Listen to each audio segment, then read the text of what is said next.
आज बिल्कुल देखिए, जावेद को जिस समय लोगों ने पकड़ा, हालांकि जो जानकारी मिल रही है कि लोग जो बरेली के रेलवे स्टेशन के बाहर मौजूद थे, वहां से जावेद को पकड़ा गया है। जावेद की जब तलाशी ली गई तो उसके पर्स को चेक किया गया, उसके पास आधार कार्ड था, उस आधार कार्ड पे मोहम्मद जावेद नाम लिखा हुआ था, जिसके बाद पुलिस को इस मामले में जानकारी दी तो देर रात पुलिस जावेद को अपनी कस्टडी में लेकर पहुंची है। हालांकि एसएसपी का कहना है कि वो अभी वेरीफाई कर रहे हैं कि क्या ये वही जावेद है, लेकिन जो वीडियो है उस वीडियो में साफ तौर पर जावेद साजिद के भाई होना कबूल कर रहा है। वो ये भी कबूल कर रहा है कि जिस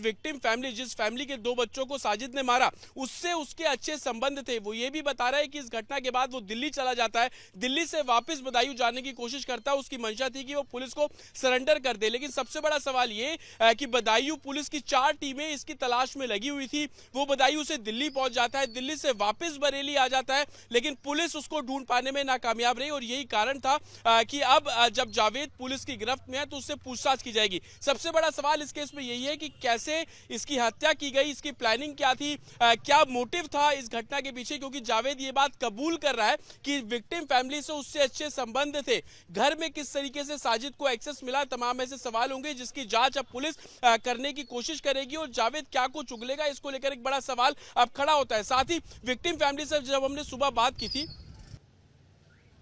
आज बिल्कुल जावेद की गिरफ्तारी इस गुत्थी को सुलझाने में पुलिस की बिल्कुल मदद करेगी और साथ ही पोस्टमार्टम रिपोर्ट पे ये साफ हुआ कि 14 वार किए गए और वो वार इस तरीके से थे कि बच्चा भागने की कोशिश करता है, लेकिन जो साजिद था वो लगातार वार करता रहा और सिर्फ सीने पर, पीठ पर, पैर पर, हर जगह वो वार थे। हालांकि पुलिस उस पोस्टमार्टम रिपोर्ट को भी एनालाइज कर रही है, लेकिन अब जब जावेद की गिरफ्तारी हो गई है तो उस गिरफ्तारी के बाद जब पूछताछ की जाएगी और पूछताछ के बाद तमाम जो अनसुलझी कड़ियां हैं वो सामने आ जाएंगी। साथ ही जावेद के किस तरीके के रिलेशन से विक्टिम फैमिली के साथ, क्या फेमिलियर थे, एक दूसरे से मिलते थे, बातचीत होती है, तमाम ऐसे जवाब होंगे जिसको अब पुलिस खंगालेगी। साथ ही सीडीआर कॉल्स डिटेल्स जो है वो भी अब पुलिस खंगाल रही है कि किन किन लोगों से बात की, क्योंकि विक्टिम फैमिली का साफ तौर पर कहना था कि वो लगातार इस पूरे मामले की जांच कर रहे हैं। जो भी पहलू सामने आ रहा है, चाहे वो काला जादू का पहलू हो, आपसी रंजिश का पहलू हो या कोई तीसरा शख्स है जिसके कहने पर साजिद ने इस पूरी वारदात को अंजाम दिया, इन सभी चीजों पर जो इन्वेस्टिगेशन है वो की जा रही है। इस मामले पर हमारी नजर बनी रहेगी।